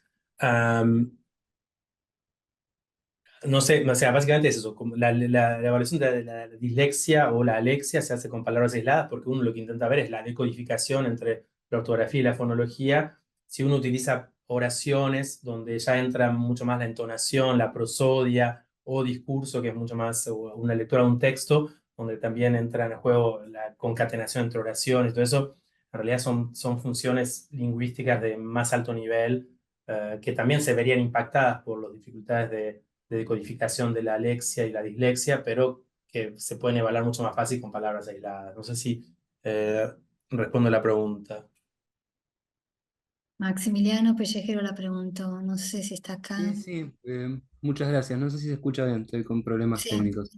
sí. ¿Se escucha? La pregunta iba por el interés que estamos trabajando aquí en el equipo de investigación que tiene que ver con la lectura y la escritura en términos de aprendizaje. Entonces quería saber si había algo que esté estudiando cómo funciona el cerebro en ese sentido. Pero muchas gracias, me quedó claro el punto de partida. Gracias a vos. ¿Querés, Mari, que lea la de Carolina? Dale, dale.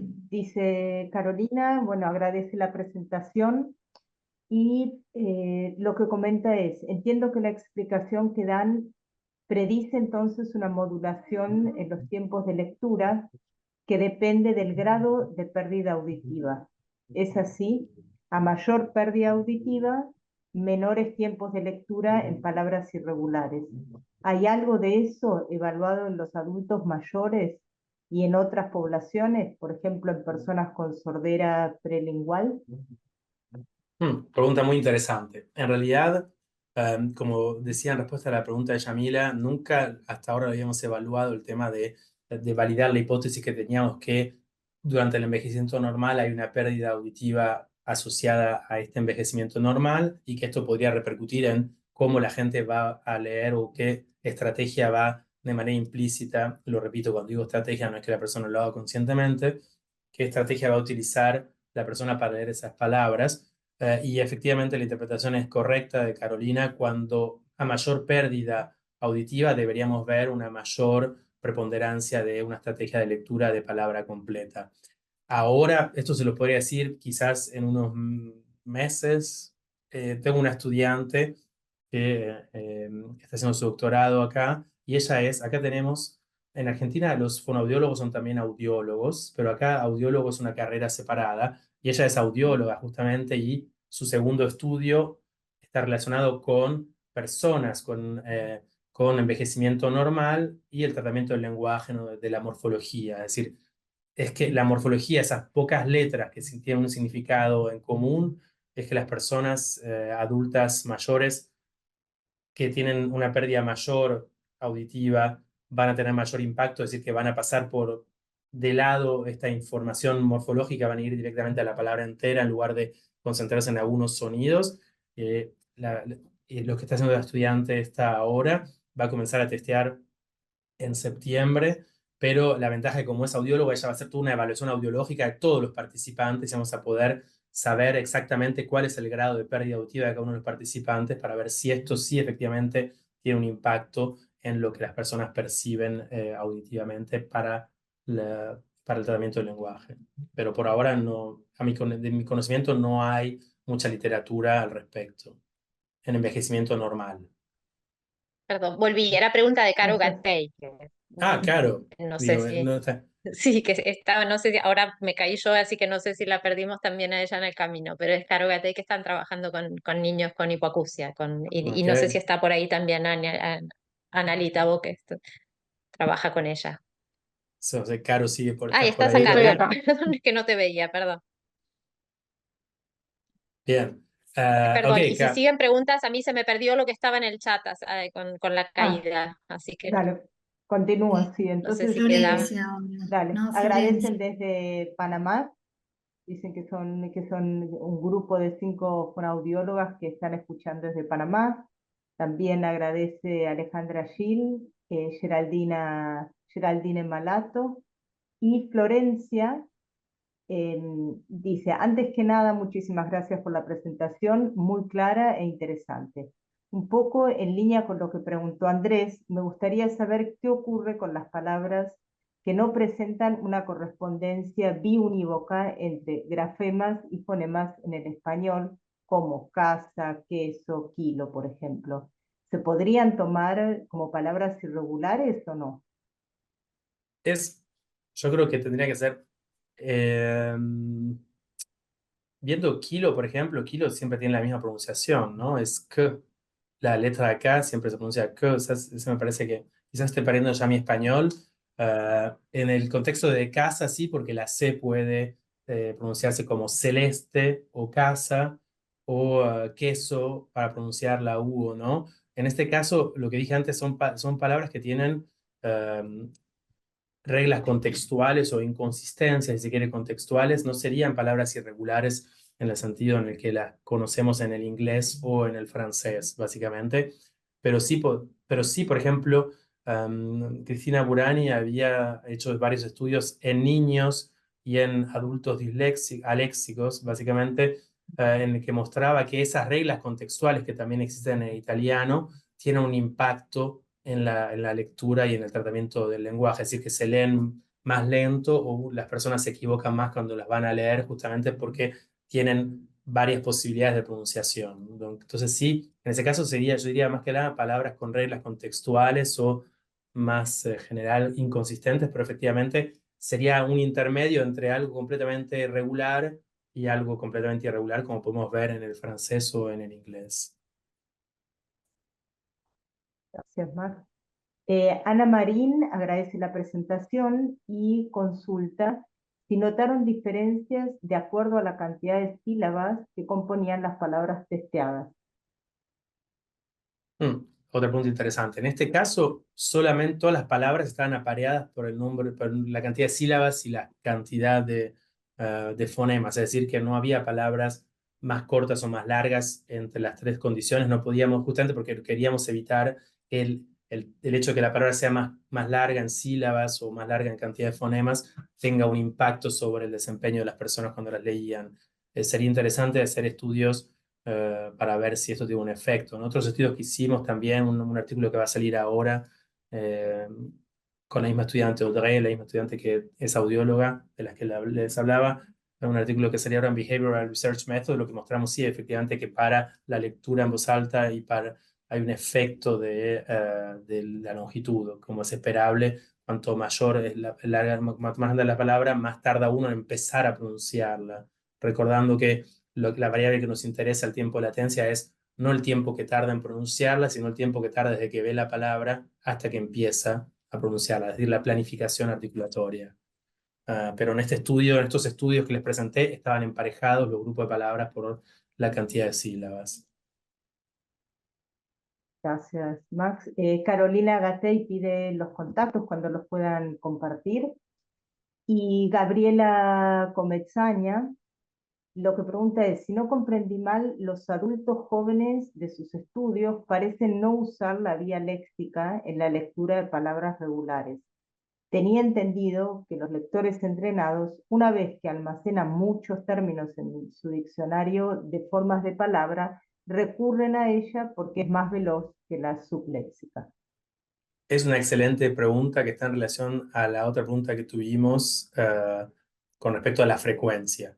Es verdad, digamos, que las palabras que las personas conocen, que tienen una frecuencia muy grande, se leen mucho más rápido, y la predicción que yo hago es que si hubiéramos tenido en estos estudios palabras de alta frecuencia, hubiéramos encontrado algo completamente distinto. En este caso, como eran palabras de baja frecuencia, las personas, imagínense, aparece rapidísimo la palabra, es decir, la palabra no tenían tiempo de conocerla como un todo, porque era muy poco frecuente. Entonces en ese caso una lectura sublexical llegaba antes, al final de la carrera, si se quiere, y si la producción era esta. La realidad hubiera sido completamente distinta si utilizáramos palabras de alta y de baja frecuencia, pero en este caso las personas estaban obligadas a leerlo rápido y se pasaba más eficazmente por la vía no lexical a causa de la baja frecuencia de las palabras.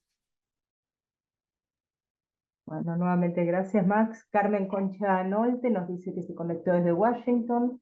Florencia Clara que comprendió bien lo que le agregaron. Y está Horacio Fontana con la mano levantada. Sí, Horacio. Sí, te agradezco mucho, Wilson, por tu conferencia que fue muy clara.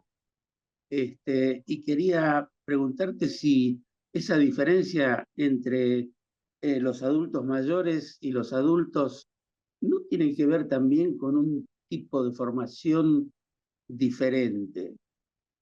Porque acá en la Argentina, por ejemplo, cambió mucho la forma del aprendizaje de la lectura, y eso me parece a mí que tendría que influir si es que también en Canadá ha sucedido lo mismo, ¿no es cierto? Hubo un cierto cambio en la pedagogía, pero no al mismo nivel que el que conocimos en Argentina. Es decir, cómo se trata en francés, estoy hablando de la parte donde vivo que habla francés, no sé qué pasó en la parte que habla inglés, pero como existen muchas palabras que son irregulares en francés, um, se parece, exagero un poco, pero un poco como en chino. Los chicos al final del primer año de escuela tienen que saber escribir y leer tal palabra y son en general palabras inconsistentes y irregulares. Entonces, la manera en que se les enseña es la misma que se enseñaba antes. Acá está la palabra escrita, esto se pronuncia así. Cuando vos escuchás tal cosa, lo escribís de tal manera. Es decir, es una forma bastante de palabra completa y menos focalizada en los fonemas iniciales. Lo que yo entiendo que pasó en Argentina es que pasamos a una cosa más fonológica y menos relacionada con la forma escrita de la palabra o el acento sobre cómo se escribía la palabra, y es que hay que escribirlo de esta manera. Acá en Quebec por lo menos sigue siendo el énfasis que se hace en la educación, decir, esta palabra se escribe así, la pronuncias así. Cuando la escuchás, la escribís de esta manera. Y entonces, como decía, hay en toda la provincia hay como un sílabus, una cantidad de palabras que al final de cada año los chicos tienen que saber leer y escribir y que son iguales para todos y que tienen una gran parte de esas palabras irregulares o inconsistentes que son enseñadas de esa manera como palabra completa. ¿Se utiliza el deletreo? Se utiliza poco el deletreo. El deletreo se utiliza para crear esta conciencia ortográfica en la escritura, pero no tanto para la lectura. Es decir, cuando está tal palabra, se escribe de tal manera, entonces se hace como un deletreo para decir si la persona recuerda exactamente la secuencia de letras, como si fuera una suerte de dictado que la persona hace en voz alta. Porque en los idiomas poco transparentes, el deletreo pasa a ser algo muy importante. Sí, exactamente. Lo que decís vos, Horacio, es más que nada para la escritura, porque para la lectura el deletreo cuenta menos. Y si uno ve una secuencia de letras, básicamente va a saber que en esa secuencia de letras tiene una sola posibilidad o dos posibilidades o tres posibilidades de pronunciar, pero el deletreo, a mi criterio, es mucho más importante para la escritura, para la ortografía, que para la lectura. Gracias.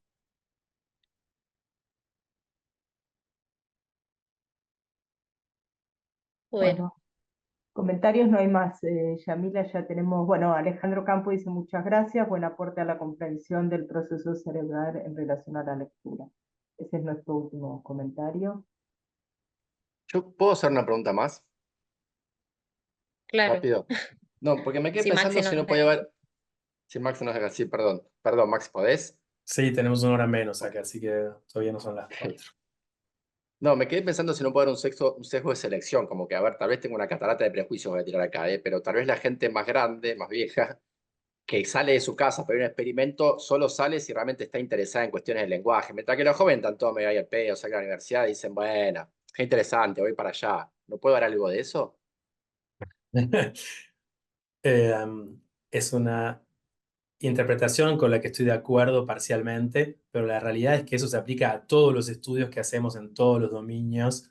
La gente que participa, gente que tiene interés, gente normal estoy hablando, no los pacientes que podemos ver en un hospital, si la gente normal es gente que tiene interés en participar en la investigación, gente que es curiosa y quiere saber cómo, justamente cómo lee, cómo está su memoria, ese tipo de cosas. Sí, estoy de acuerdo con tu explicación, pero no se aplicaría exclusivamente a a la lectura o al lenguaje, sino a todos los participantes de todos nuestros estudios. Y hay muchos estudios que muestran que en la ciencia hay efectivamente un sesgo hacia la clase media, educada, urbana, que son los que participan en todos los estudios. O sea, en estos estudios no había nadie que viniera, que viviera en el campo, porque nosotros no íbamos a ir al campo y la persona iba a venir para acá tampoco. Es decir, ese sesgo creo que es un sesgo, desgraciadamente, que compartimos todos en todos los estudios casi que hacemos. Gracias. Sí, Carlos. Maxi, muchas gracias. Quería consultarte si han hecho algún estudio sobre aprendizaje de otra lengua con otro alfabeto. En mi laboratorio no, y no conozco a nadie acá tampoco que lo haya hecho. ¿Tenías una pregunta, una duda concreta o alguna inquietud? Hay estudiantes que, por ejemplo, en el árabe, que escriben bien, perdón, escriben mal, pero leen bien, ¿sí? Porque un signo, la base del signo es el mismo, la puntuación es distinto. Por ejemplo, para pronunciarlo en castellano, la N y la B es la misma base es la misma del signo, que es como si fuera más o menos una U, y si el punto está arriba es una N, si el punto está abajo es B. Lo escriben mal, pero lo leen bien. Es decir, que ahí en realidad lo que funciona, a mi ver, digamos, lo que funciona es que el estudiante comprendió toda la palabra. Es decir, él toma la palabra porque ya la tiene incorporada en su vocabulario, pero la escribe mal, ¿sí? Interesante. Aquí hay muchos estudiantes francófonos que hablan árabe también, del norte de África, y tuve estudiantes de los que hicimos estudios en tunecino o en libanés, pero la realidad es que por lo menos toda la población que evaluamos eran personas que estaban expuestas al francés y al árabe, con lo cual no sé si esto puede de alguna manera complejizar las cosas, pero no conozco gente que hable solamente árabe y que tenga ese tipo de error. Estaba Mira Goral entre los presentes. Me parece que eso. Están aprendiendo el árabe, ¿está? No, ellos no son de Ok, como lengua segunda, ok, perfecto. la lengua, sí. La verdad es que no sabría, porque las lenguas semíticas tienen esa particularidad, sobre todo lo que conozco del árabe, por eso pensaba si Mira estaba acá podría aportar algo más interesante, es esos signos de puntuación que marcan la vocal que se va a pronunciar en general, no son obligatorios, al menos en el árabe. Entonces, a veces en el árabe. En este caso no son una vocal, son dos consonantes. Pasa con otras consonantes también, que según la puntuación que tengan, que no es la puntuación para las vocales, porque esa puntuación no se escribe, salvo algunos casos, entonces la escriben mal, pero la leen bien. Interesante, tendría que revisar eso, pero no conozco nada. Me parece interesante esta disociación Claro, ¿no? Sí. Bueno, muchas gracias, Maximiliano. Gracias a vos. No, estoy en otro mundo, pero muy interesante. Muy interesante. Muchísimas gracias. Bueno, perdón, buenas tardes. Gracias Maxi, gracias por la presentación. Me viene a la mente, perdón, lo que estabas hablando del tunecino y etcétera, porque, bueno, yo en particular, digamos, trabajo también con hebreo y que tiene su particularidad que también es otro fonema y, bueno, me preguntaba, ¿no? Hasta qué punto uno puede extrapolar, digamos, estos resultados, digamos, a estos otros idiomas donde no solo los símbolos son diferentes, sino, digamos, el sentido de escritura es diferente, ¿no? Vamos de izquierda a derecha en vez de derecha a izquierda. Entonces, ¿es extrapolable esto, digamos? Yo en principio, bueno, yo en principio personalmente creería que sí, por una cuestión de significado, ¿sí? Apuntando a eso, pero bueno, el amigo Carlos me remitió a esto.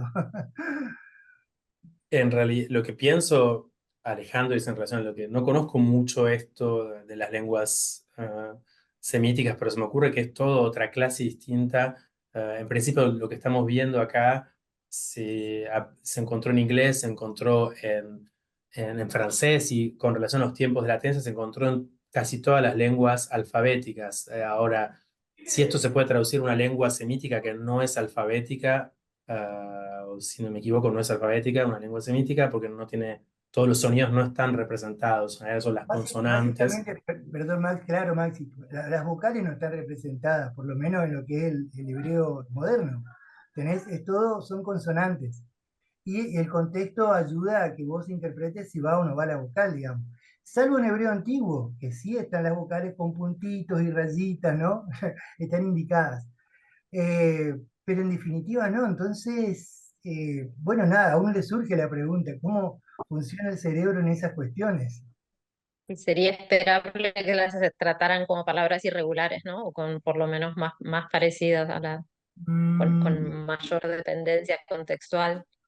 Sí, pero la dependencia contextual, por lo que dice Alejandro, no sería solo la palabra, sino sería el contexto en el que esa palabra se presenta, o sea, el sentido, el significado está relacionado con un contexto más amplio, efectivamente. Es una excelente pregunta. Yo sé que en hebreo todas las dislexias y alexias que encontramos en lenguas alfabéticas también se han descrito en una lengua semítica como el hebreo. Ahora, que los resultados de estos estudios que yo les presenté se puedan aplicar a una lengua semítica, no estaría tan seguro. O sea, no podríamos en el fuego ahora mismo para decir esto. Mira Goral hubiera podido hablar. Sé que es eso, que se encontraron todos los tipos de dislexia y de alexia, lo cual me lleva a pensar que el tratamiento de la información es similar al que se hace en una lengua alfabética, pero probablemente las cosas no sean exactamente iguales.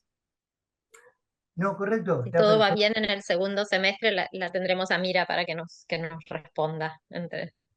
Excelente, ahí voy a estar yo entonces también escuchando la charla de Mira.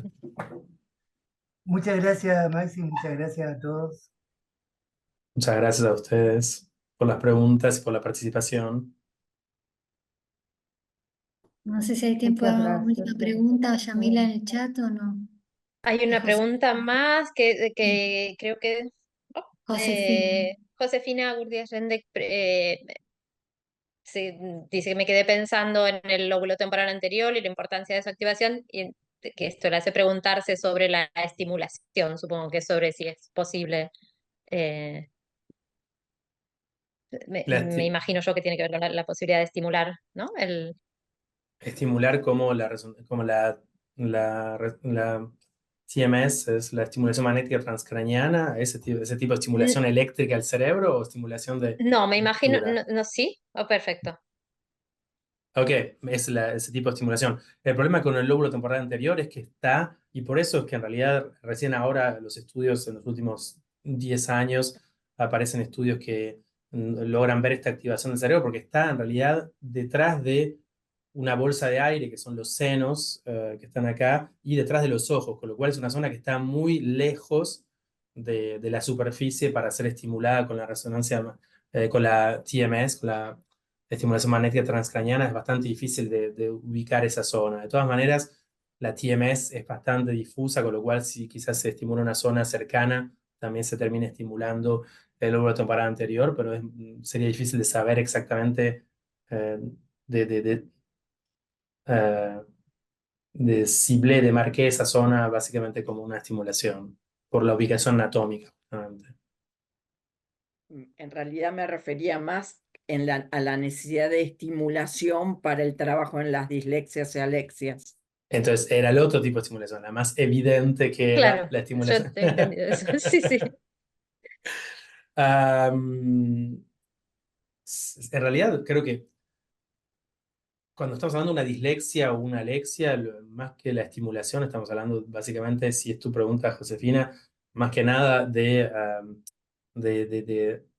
estrategias de reeducación más que de estimulación. Unas personas... Sí, sí. Sí, efectivamente. Por ejemplo, acá lo que se hace es aprender a las personas que tienen una dislexia de superficie esas inconsistencias de manera explícita. En el francés de esta manera, cuando ves esto puede ser lo otro, entonces de esta manera se reaprende pero es raro que se utilice una estrategia semántica de reeducación. Acá es pura y exclusivamente que sería una estrategia que está relacionada con el lóbulo temporal anterior. Yamila. Quiero agradecerles entonces en primer lugar a Maxi de nuevo toda la charla que estuvo hermosa y toda la disposición a contestar todos nuestros comentarios y dudas. Yo, por supuesto, tengo ahí un montón de notas para, para pasar después a que podamos charlarlas alguna vez, ojalá. Y gracias a todos por participar y por el interés y por las cosas lindas que te dijeron un montón, Maxi, acá en el chat, los comentarios de agradecimiento y de felicitaciones. Así que Muchísimas gracias de nuevo por la invitación, Yami, Laura, Marina. Y para mí es un placer, siempre es un gusto. De hecho, hablar en español ya es un placer. Y muchas gracias por su interés, su curiosidad. Y es una alegría, bueno, ver a gente que conozco hace mucho tiempo como Yamila, pero como antiguas estudiantes como José D'Alessio, Caro Gatey, que no la vi, pero sé que estaba por ahí dando vueltas. Así que es un gusto para mí estar con ustedes. Muchas gracias por esta curiosidad intelectual que es energizante. Gracias, Max, y gracias, Yamila. Muchas gracias. bueno, Y hermoso a todo. todos y a todas las que se... Tenemos el anuncio de que la próxima que nos vemos es el 27 de junio ya. Sí, Nos mantenemos en contacto. van Un recibiendo la saludo. invitación con tiempo. Bueno, muchas gracias. Gracias. Muchas gracias. Gracias a todos. Buenas